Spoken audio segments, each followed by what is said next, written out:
there, fantasy owners. Welcome to Lift the Cup Fantasy here.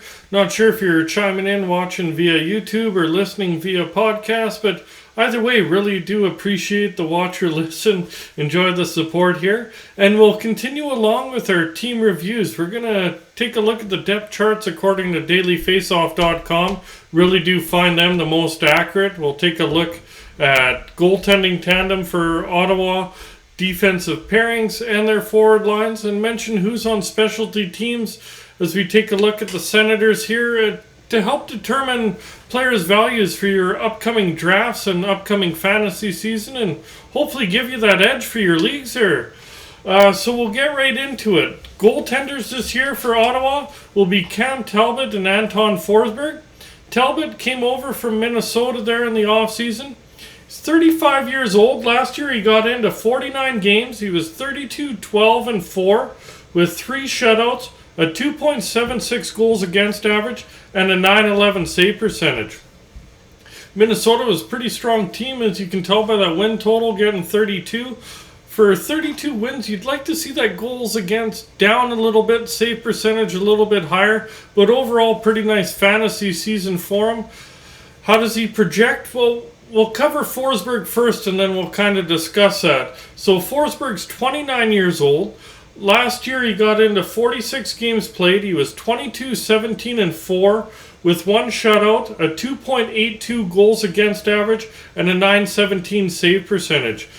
Really, Ottawa wasn't even supposed... Well, they weren't close to the playoffs. The top 8 were set ages ago in the East there, but Ottawa did perform better than expected. Forsberg was a big reason why I gave him some solid goaltending, earned himself an extension. Now, how does it figure out for them? I'm guessing it'll probably be pretty much a 60-40 split in favor of Talbot. They did bring him in for a reason, give that veteran presence, goaltending. Both are veterans, but Talbot has a better, longer history in the NHL. He probably gets a little bit of a longer leash. But I do see it pretty close to a split tandem, but probably more like a 45 to 37 game split there. Either of them, overall, Ottawa did improve from last year on their roster, so they should get a little better results. Are they going to be playoff bound? Well, fantasy owners don't really care if you're playoff bound or not. Just get me some fantasy points.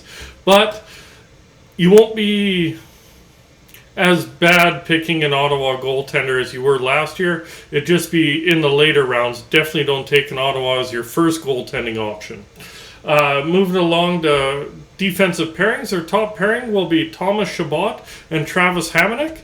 Now Chabot, he should be on the first PP unit. He is 25 years old. Last year he only got into 59 games played. He was injured there.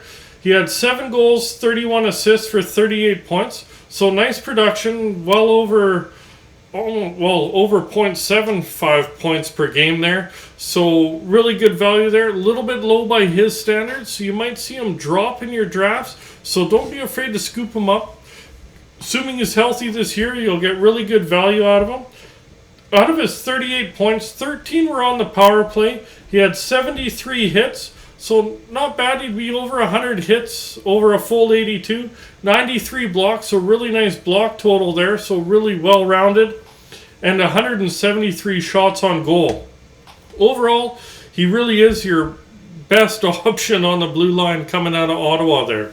His D partner, Travis Hamonic, came over from Vancouver last year. He should be on the top penalty kill unit. He's 32 years old. Last year he got into 43 games. He had 4 goals, 6 assists for 10 points.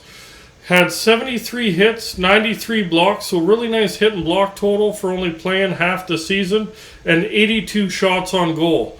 So realistically, you're not picking him in a standard scoring league. But in a banger league or a roto league, you're going to get 20 points out of him. You might take a flyer. But realistically, there's probably better options. Just depends how deep your league is and how many players are drafted in your league. Going on to the second pairing is Eric Brandstrom and Artem Zub. Now Brandstrom, he should be on the second power play unit and second PK unit. He's only 22 years old. He was that big piece that came over from Vegas there. Last year, 53 games played. He had no goals, 14 assists for 14 points. Had 6 power play points, 39 hits, 59 blocks, and 86 shots on goal. Realistically, probably pass him over in a draft depending how deep your league is. The talent is definitely there. It just hasn't shown yet. So if you can get away without drafting him in your league, but keep an eye on him, because if he does break out, hopefully he does. Defensemen sometimes take a little bit longer to progress there. So I'd definitely have him on my watch list. I'm not necessarily drafting him. Now Zub, he should be on the second PK unit. 26 years old. Very similar to Hamonic in the way his stats play out here. 81 games played. He had 6 goals, 16 assists for 22 points. Very close to what Hamonic would be over a full 82. 155 hits. So hits a little bit more. 124 blocks. So the blocks are down on Hamonic. And 92 shots on goal. So if you're thinking about Hamonic or Zub, I'd probably take Hamonic just because he's going to get a little bit more ice time. But Zub wouldn't be bad if hits and blocks are counted in your league and Hamonic's already drafted. And honestly, check around. There might be some that are better. But 20 points with that kind of hits and blocks, not too bad consolation prize in a league that counts towards those stats there. Third pairing is Jake Sanderson and Nikita Zaitsev. Now, Sanderson, he's going to be a rookie. He's only 20 years old. Last year played in the NCAA. He had 26 points in 23 games played at the University of North Dakota. Of course, that's counting playing in all situations, tons of ice time. Big jump between the NCAA and the NHL, so wouldn't necessarily draft him yet. Do keep him on your watch list because he's going to be down to probably 12, 13 minutes a game to start out until he gains the coach's trust. Then you might see him move up the depth chart. Might be as a streamer mid-season, maybe a full-time pickup towards the end of the season. But really monitor how he progresses. I'd pass him over in drafts, but do keep a look at him for sure. Now Zaitsev, he should be on the first PK unit. He's 30 years old. Last year got into 62 games, 2 goals, 9 assists for 11 points. Had 128 hits, 103 blocks, and 65 shots on goal. Not bad hit and block totals, but the offensive production's really low where there should be a lot better options for you. So honestly, don't draft him at this point there. So we'll get into the forwards now. Their top line should be Brady Tkachuk, Josh Norris, and Drake Batherson. Tkachuk should be on the top power play unit. He's only 22 years old. Last year, 79 games played, was a 30-goal scorer, had 30 goals, 37 assists for 67 points. That should only get a little bit better as Ottawa strengthens and Tkachuk gets a little bit older. 17 power play points through 270 hits, so a ton of hits for the young kid there, but Tkachuk's are best, as we know if you're watching hockey on a regular basis. 25 blocks and 288 shots on goal. Of course, he's fantasy relevant. Probably my top choice to go off of Ottawa forwards there.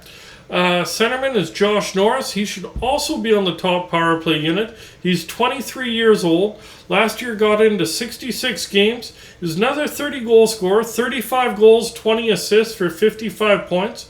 He had 23 power play points, 79 hits, 44 blocks, 172 shots on goal. He's going to get drafted again in most fantasy leagues, most formats. Definitely offers a lot of fantasy value. Not as much as Tkachuk, but still a solid pickup towards the later rounds in your draft. Last one on this line is Drake Batherson. He should also be on the top power play unit. He's 24 years old. Really young top line when Batherson's the old guy at 24. But last year got into 46 games. He had 17 goals, 27 assists for 44 points. So basically point per game. Do see that panning out as long as he doesn't get injured like last year. He just wouldn't get as many goals as Tkachuk or Norris, but definitely fantasy relevant for sure. 14 power play points. He had 89 hits, 15 blocks, and 110 shots on goal. So he does like to throw the body around, not as much as Tkachuk. Doesn't block a lot of pucks, but still fantasy relevant for sure there. Second line will be Alex DeBrincat, Tim Stützle, and Claude Giroux. Now, DeBrincat was part of that big trade with Chicago there. DeBrincat, he should be on the top power play unit. He's 24 years old. Last year got into 82 games, 40 goal scorer, 41 goals, 37 assists for 78 points. Is he a 40 goal man in Ottawa? Well, now he's down on the second line, and he's not playing with Kane, but will definitely still be fantasy relevant. Don't be afraid to pick him up there. 28 power play points. He threw 101 hits, 35 blocks, and 270 shots on goal. I'd probably put him ahead of Batherson, but he'd be behind Norris and Tkachuk for me there. Tim Stützle, he should be on the second power play unit. He's only 20 years old. Last year got into 79 games. He had 22 goals, 36 assists for 58 points. So nice numbers there. Should only improve as he goes into his 21 age season.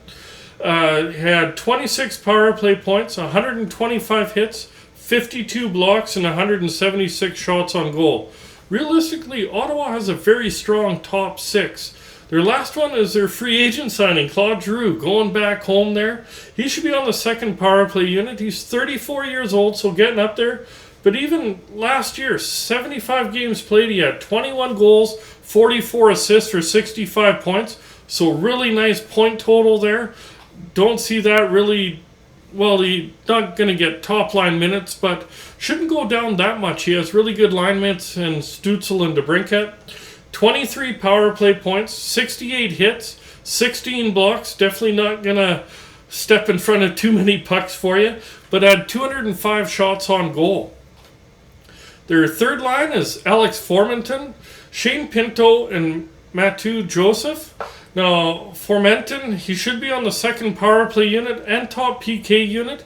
He's a young kid again, 22 years old. Last year got into 79 games played. He had 18 goals, 14 assists for 32 points. So nice point total, but he was in the top six last year. Now he's down to the third line. 101 hits, 24 blocks, and 162 shots on goal. Honestly, I'm leaving him alone, but just that he has played in the top six. Produced not too bad for a young guy. I'm passing him up on drafts, but I will watch to see if there's any injuries if he does move into that top six. Would be worth streaming on an off night for sure there. Now there's centerman Shane Pinto. He should be on the second power play unit and second PK unit. Another young kid, only 21 years old. Last year he had 1 assist in only 5 games in the NHL. He had an injury-plagued season. Before that, he did get 7 points in 12 games at the end of the season after his NCAA season finished there. So there's a lot of offensive upside. He should be passed over in pretty much every draft out there, but keep him on your watch list just to see how he does. He is in a third-line role, but if he does bump up, gets a little bit of power play production, would be worth streaming on an off night for sure there. And the last one on that line is Mathieu Joseph. He's on the second PK unit. He's only 25 years old. Last year at 69 games played, he had 12 goals, 18 assists for 30 points.